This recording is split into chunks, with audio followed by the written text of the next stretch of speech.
This is Southern Cross News with Rachel Williams.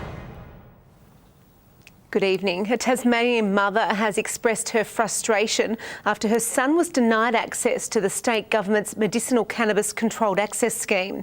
Jeremy Bester has severe epilepsy and his parents say cannabis is the only thing that can help him.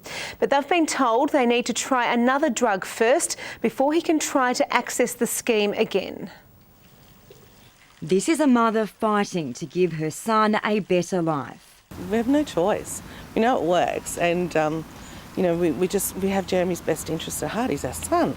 We want to save his life. Jeremy was diagnosed with epilepsy when he was 6. Each week he suffers from up to 5 seizures like this. He's unresponsive to most medications and many make him sick. We've never had a drug prescribed to Jeremy that's been safe and effective until cannabis. It manages his seizures quite well. Lynn says Jeremy's neurologist had approval from the Therapeutic Goods Administration to prescribe a cannabis medicine to her son, which makes his seizures less intense and less frequent. But when the same neurologist made an application to the Tasmanian government to join the state's controlled access scheme, the expert panel informed the family they must try another anticonvulsant drug first before he's eligible to access cannabis. It's frustrating because what we can see from the process is that the expert panel has put conditions on Jeremy.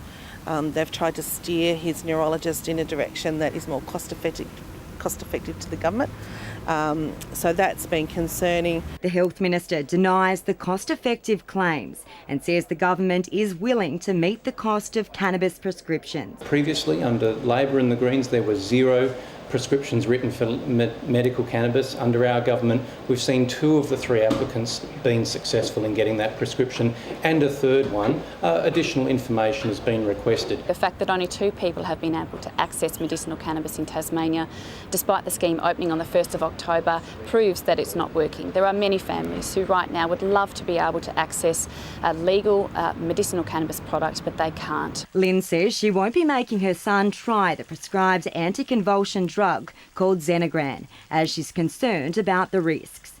Instead, she'll keep fighting for her son to be on the controlled access scheme and will keep growing cannabis herself. What we would like to see is that the government puts in place a framework that protects what we do. So if the government won't give him a legal option, we'll keep doing what we're doing illegally.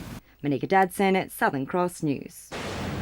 Just hours before Murray Goulburn closes its Edith Creek facility, the company has announced it's sold the site to another milk processor. Thailand company Dutch Mill Australia has purchased the Edith Creek land and all its associated assets. Murray Goulburn says the sale will not alter its previously announced closure of the site. Staff will finish up tomorrow. It's unclear if workers will be offered positions once Dutch Mill takes over. The completion of the sale is expected early next year. Dutch Mill hopes to then reopen the site in the second quarter of the year. And 2 Tasmanian senators voted against the same-sex marriage bill. Liberal Eric Abetz and Labor's Helen Polly voted no. Tasmania's other senators supported the motion, following a 63.6% yes vote from those in the state who returned their postal ballot. The bill will now go before the House of Representatives for debate next week. A new report paints the true picture of the rental affordability crunch. Hobart has been rated the 2nd least affordable capital city in Australia. Conditions aren't as critical in other parts of the state, but real estate experts predict the problem is likely to spread. Hobart's housing boom is coming with a significant cost to renters. Tightening availability and rising rents seeing the average tenant spending 28% of their income on housing.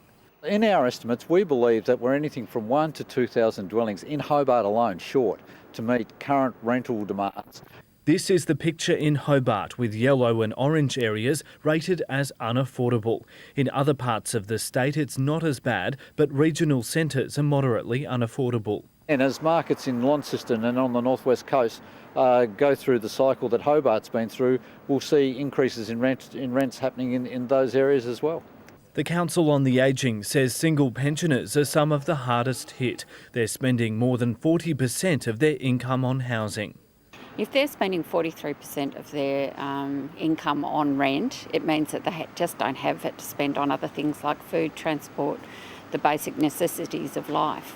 Real estate experts say more planning flexibility for mixed-use commercial and residential developments could be an answer. We need a planning scheme that is flexible, that is pliable, that can allow some of the dwellings like we have around here to actually have residential accommodation on top and have retail, office space underneath. We need a serious investment in affordable housing. We need good policies in place to promote that, and that can be at a state level but also at a federal level. Michael Breen, Southern Cross News.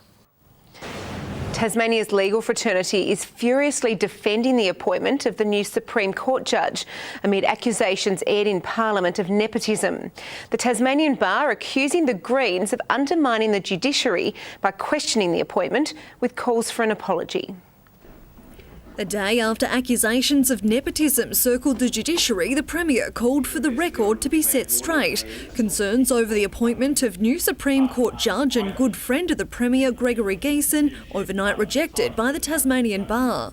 Given the seriousness of the allegations made by the member, the potential for damage to the judiciary, I now call on Ms O'Connor to withdraw her baseless allegations and to apologise unreservedly. The process of appointment outlined by the Bar President in a statement, with no recommendation made between two eligible candidates, a decision resting with the Minister for Justice. The judicial appointment process was absolutely followed. Despite claims by the legal fraternity of undermining the judiciary, the Greens leader is standing by her questioning. We had been contacted by members of the legal profession who were questioning the appointment process. And I'll say it again, if we can't ask these sorts of questions in Parliament, where can we? The opposition using question time to lure a report from the Health Minister. This report must clearly paint a very critical picture of the THS under Mr Ferguson's watch. There is no such report by Deloitte into the THS executive sitting on my desk. There is no such report in my office. Did you mislead the public on the 23rd of November when you acknowledged the report, or did you just mislead the Parliament with your earlier answer where you said that there was no report? Another report highlighting pressures on the system, a national review into the emergency wait times. Tasmania's two major hospitals falling behind on the national average of clinically recommended waiting times for urgent and semi-urgent patients. We have seen improvements, and bed flow has been part of the solution to that, and we are seeing some improved performance, and that's why we need to continue the effort. An effort the Minister may need to uphold when questioning resumes tomorrow. Jacqueline Robson, Southern Cross News. Tensions are rising in negotiations for a new employment agreement for some Tasmanian construction workers. Union members gathered to protest outside the MAC 1 building, which is owned by the Voss Group. The CFMEU says it's pushing for a 23% increase over 4 years.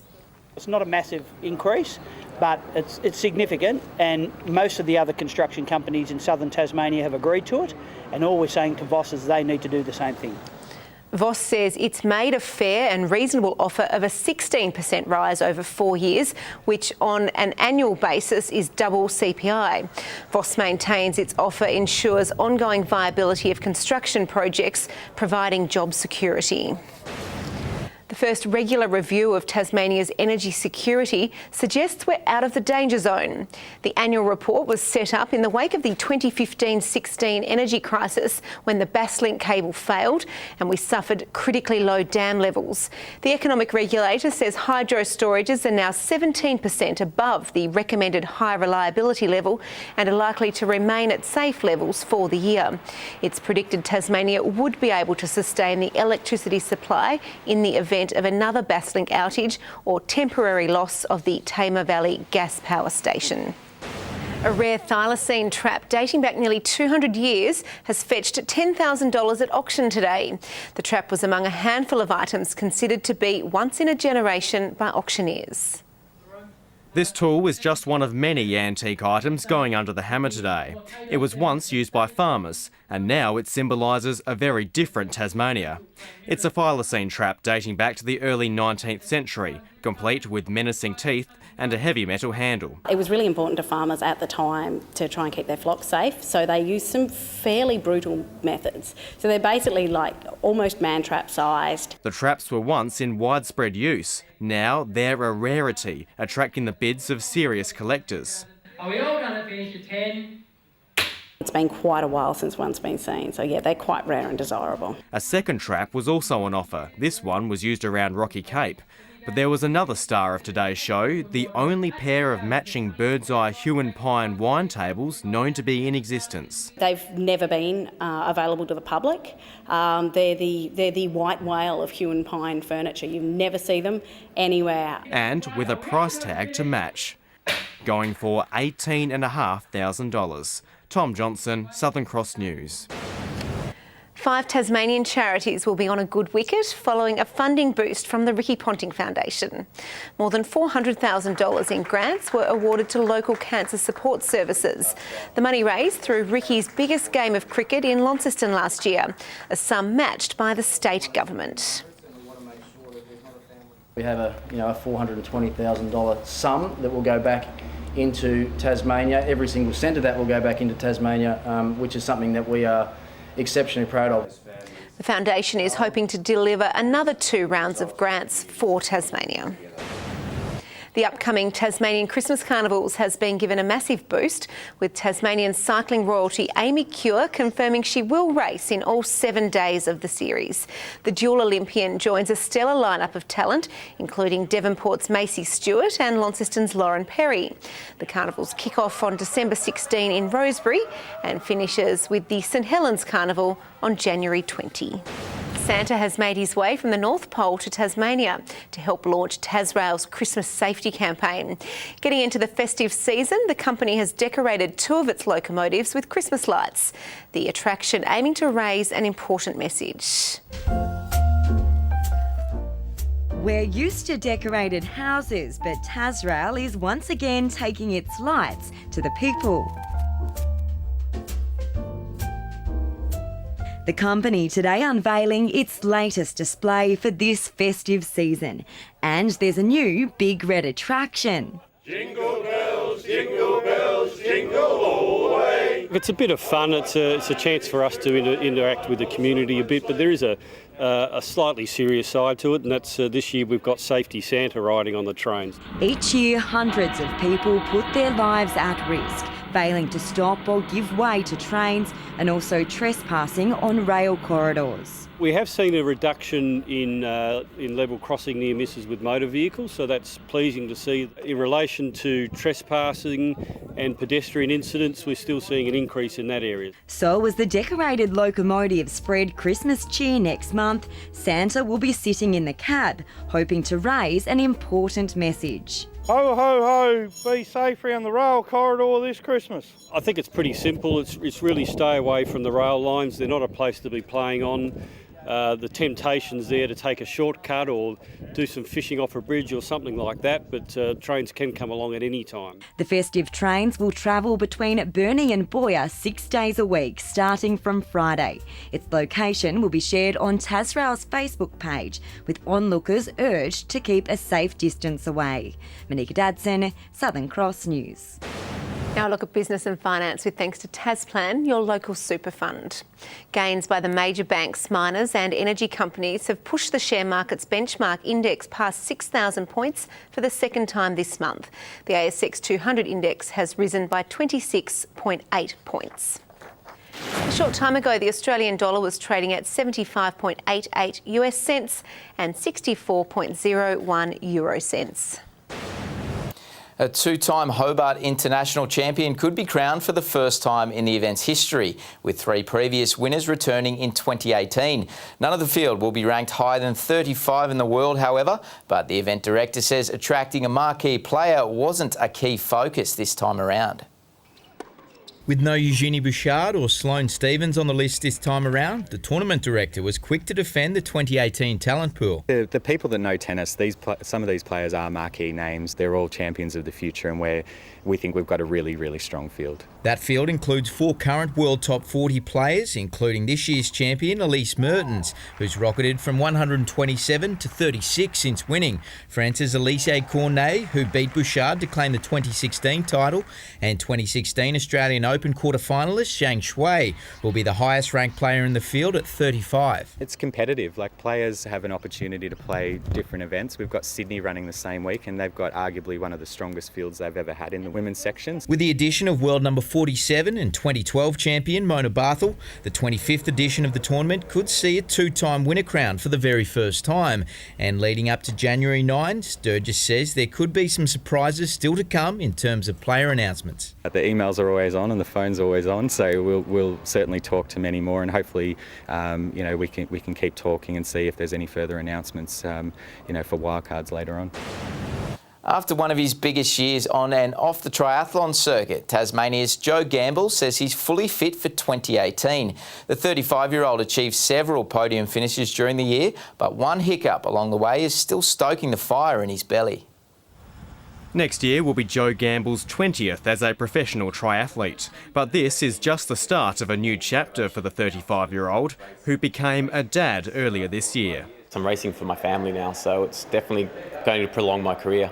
Top of his wish list, 2018's Hawaii Ironman. The event lingers in his mind ever since hitting a snag during this year's edition. Really struggled halfway through the bike and didn't manage to actually finish the end of the bike ride. Had to pull out, which is really disappointing. Hawaii is one of Ironman's toughest beasts, but Gambles is determined to crack the top 10 next year. And I feel like I've worked out the training. I just need to make sure my body's 100% healthy and maybe do a little bit less racing, so I'm a little bit fresher going into it next year. His highlight of 2017 was claiming silver at the Asia Pacific Ironman in Cairns. Despite a gut-busting final effort, Queensland's Josh Amberger had his measure. He was 11 minutes in front coming off the bike, and I ran a 2:44 marathon to close down that gap, but just ran out of real estate in the end. For now, Gambles has a well-earned rest seeing old friends across the state. A moment to unwind before the gruelling task of balancing family and Ironman life. You want to be mentally fresh and ready for a long year. Tom Johnson, Southern Cross News. Hobart Chargers stalwart Kathleen Shear has turned down offers from other Seabull clubs to remain in blue for 2018.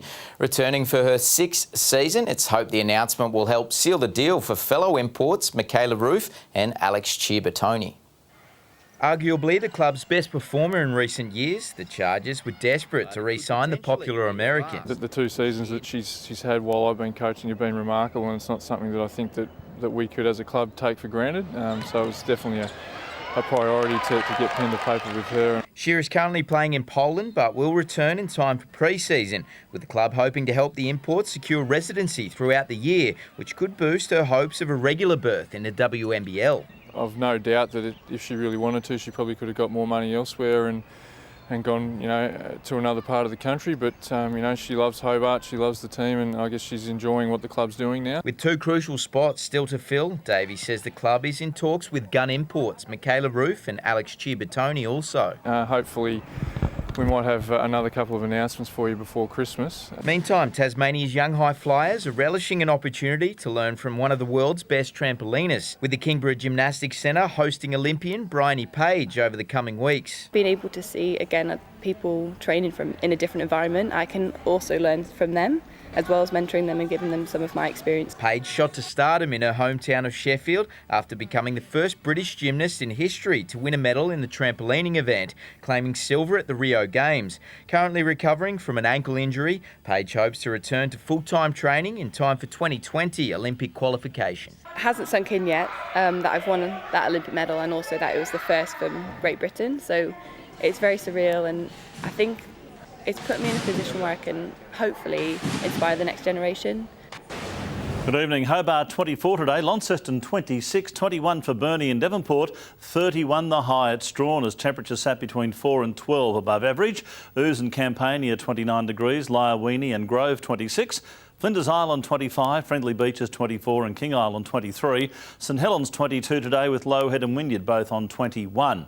Patchy low-level cloud over our vicinity today. An upper-level trough near WA brought mid-level cloud to that region, and also thunderstorms to south-east Western Australia, South Australia and the Territory. High cloud is ahead of that system over the eastern states, and an upper-level disturbance brought showers and storms over northern New South Wales and central Queensland. Now closer in, extensive cloud over Bass Strait today, some low cloud over the north, otherwise all clear. Tomorrow the cold front approaches Tasmania. A ridge extends over the Bight behind the front. High pressure extends over the eastern states with the trough dominating the rest of the country. Winds north-northeasterly at 15 to 25 knots and to 30 knots over the east, but lighter inland. Strong wind warning for waters between Sandy Cape and Stanley and from Wineglass Bay to Tasman Island. We also have a very high fire danger for the southeast, the upper Derwent and the Midlands tomorrow.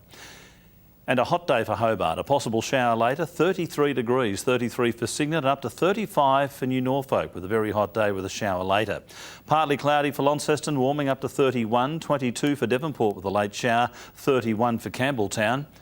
Burnie, possible late shower after 21 degrees, 33 for Strawn, a possible storm and 23 for Smithton. And for St Helens tomorrow, early drizzle, 24 the maximum, up to 30 for Swansea and Fingal. Now the UV. Now this is the first we've had an extreme rating right across the state this season. The Cancer Council suggests a good sunscreen SPF or sun protection factor 50 plus will do the trick. On Friday, rain in the west and south extending elsewhere by late afternoon with a southerly shift in the winds. Showers on Saturday more frequent over the east, and on Sunday a bit more of the same. Mostly sunny in Perth tomorrow, a shower or two for Adelaide after a humid day. Possible showers for Melbourne, Sydney and Brisbane. Throw in a storm over Alice Springs and Darwin. It's sunny in Hobart, currently 20 degrees, 24 in Launceston, Devonport sunny as well and 19 degrees. And as far as clothing goes, less will be better than more tomorrow. I might bring out the old Hawaiian shirt again, Rach. I don't know if that's a good idea. Thank you for that, Merv. Well, that's all your news for now. I'll be back later with updates. Thanks for joining us. Good night.